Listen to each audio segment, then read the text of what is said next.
everyone. You're listening to the Elisa Fucci Show. I'm your host, Elisa Fucci.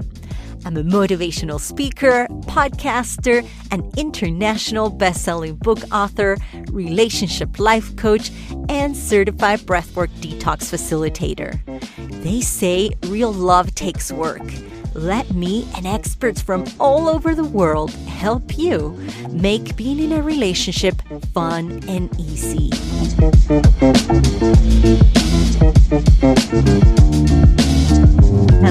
Hello. Welcome everyone to the Elisa Fucci Show. I'm your host, Elisa Fucci, just in case you didn't know. And today's a special day. Today we are celebrating 100 episodes. Yes, 100 episodes recorded. Amazing, right? I can't believe I've been doing this. I've been doing this podcast, oh my gosh, for over 2 years. And it has been such a growth experience for me. I have grown so much. I have learned so much about myself. I have pushed myself so much because of this podcast. And it all started because I wanted to follow in the footsteps of the person that changed and saved my marriage. Andrea Giles. She has been on my podcast, I believe, once, and I've been on her podcast several times. I was recently in her group coaching program, facilitating a breathwork session for her group of women, overcoming infidelity and recovering and healing through that journey. And it was an amazing experience. But I mean, because I listened to her podcast and where she taught the model, which is a life coaching school tool, I was able to save my marriage and go into life coaching. And after that, I was like, I want to be a life coach and I want to have my own podcast. And I started it because of that.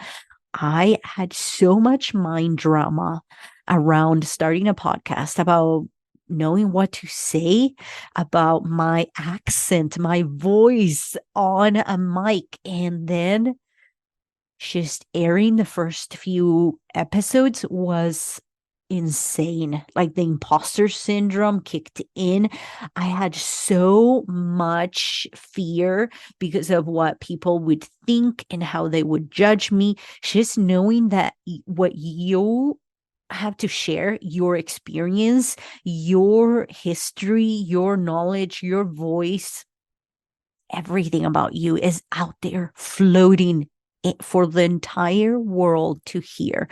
That is some scary shit, right? It is something that I had to overcome and just let myself feel that vulnerability level that is global, right? Because anyone, anywhere in the world can just click on my podcast and hear it and know my entire life story. I mean, my kids' friends listen to the podcast. I don't know why, but awesome for them.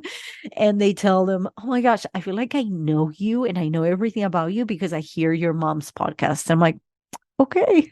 They don't listen to it, my kids, but their friends do, and they know so much about us because of it. So there is so much work that I had to do in myself in order to continue to produce a podcast for you guys.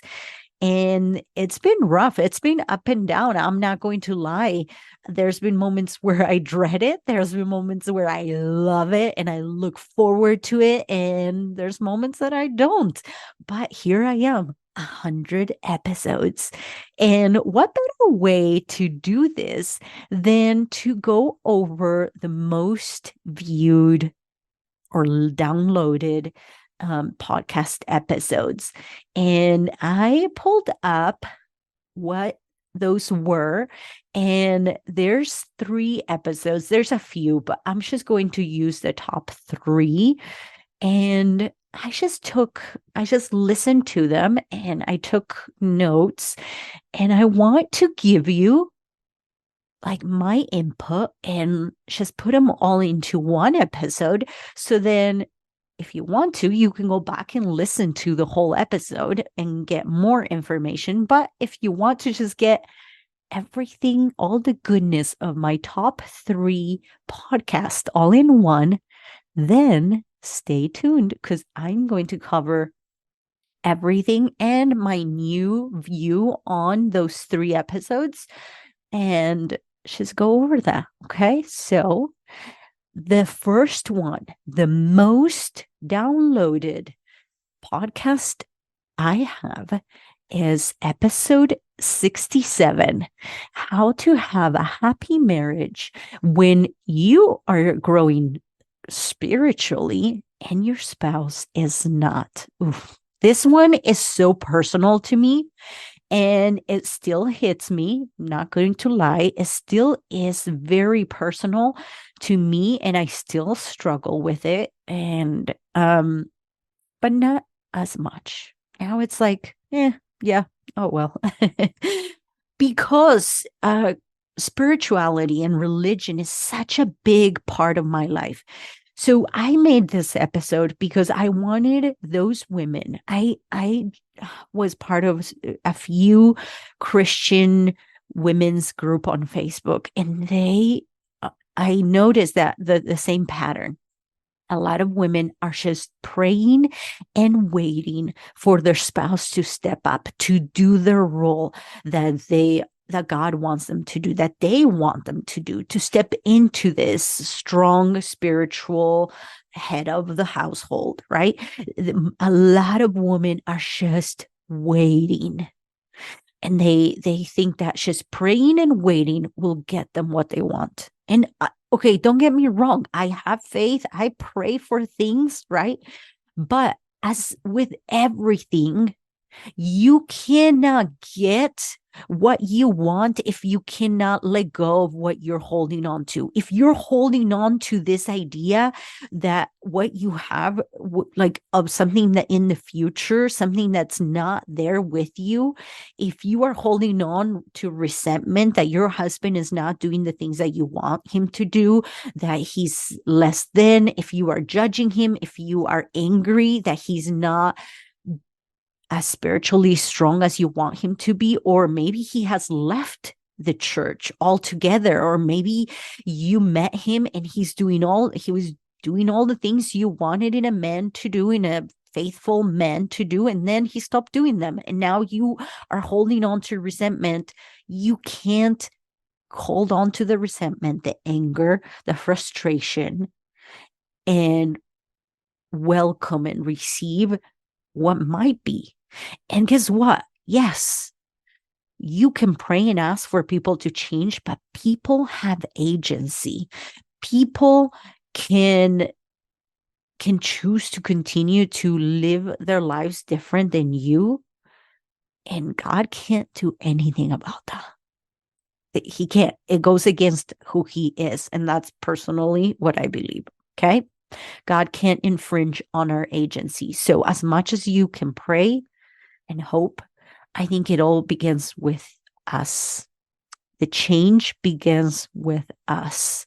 It only takes one person to create change in the relationship. And this is what we talked about with Kayla Giles, which was on my podcast episode.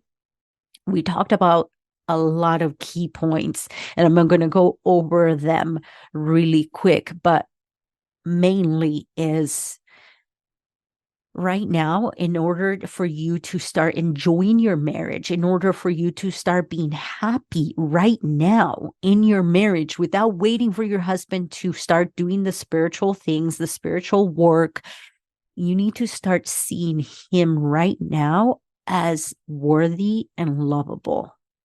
And yes, this requires you to do the work, the inner work. It requires you to change your thoughts about him, change how you feel about him, therefore changing how you act around him. So one of the questions that I want to bring up is, first of all, The notion that your husband is not where he wants to be is because you have an idea of what a perfect marriage should look like, what a perfect family should look like, right? You have this idea in your head. So I want you to put it down on a piece of paper, write it down. What does that look like? Does it look like you both reading the scriptures every night? Does it look like you both going to church every Sunday? Does it look like you, but what does it look like? I want you to write it down so you can actually see what a perfect family, a perfect religious home would look like. Then I want you to think about and go over each one of those and then really ask yourself, do I really believe that? Could it be possible that there's a different way of a perfect family, what a perfect family could look like? For me, I had to change that or else I wouldn't be married. I had to change the idea of what a perfect family would look like.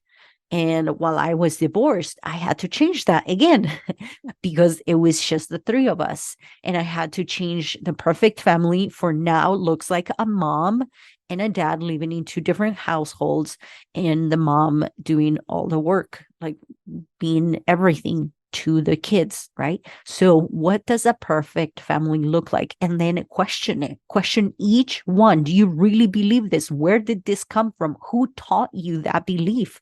Question it, because this is your opportunity to see where there's holes in your beliefs and where you can change them, where you can drop beliefs that have been there for years and you're just carrying them nilly-willy. Okay.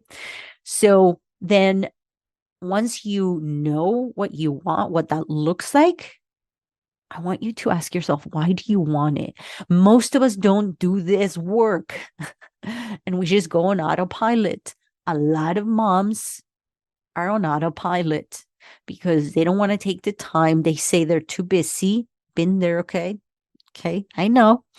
We say we're too busy and we have so many things to do that we don't have time to think even and to do things. But if you really want to make time, you will have time. So make time to go over this. Like, why do you want to have these values in your home? Why do you want to do this? Why do you want to keep praying every night? Why do you want to teach your kids about God? Why do you want to take your kids to church every Sunday? Why do you want to teach them good principles and take and give them the values that you grew up with or the values that you have now? Why do you want to pass down those values? Why is it important to you? Write that down because this is your reason to keep doing what you're doing on your own. Okay, this is going to be the fuel to your engine to keep going. My why I keep going to church and taking my kids is because I believe that it is so important for my children to have a relationship with God. It is the only thing I really want to pass down to them.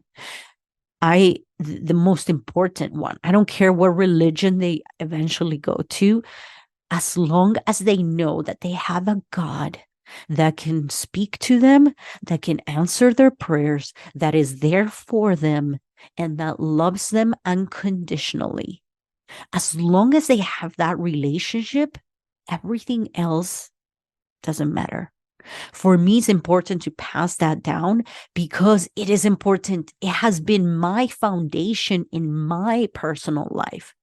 So why is it important that you do the little things with your kids? Because at night or on Sunday morning, when you wake up or whenever you go to church and you're like, oh my gosh, I don't want to go.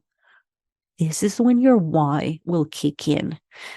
You're like, okay, if I go to church, if I get up and I take them and I do, and we stay there, it'll reinforce the belief. It'll reinforce the value that I am trying to teach them. That's when you will remember why you're doing this. Okay.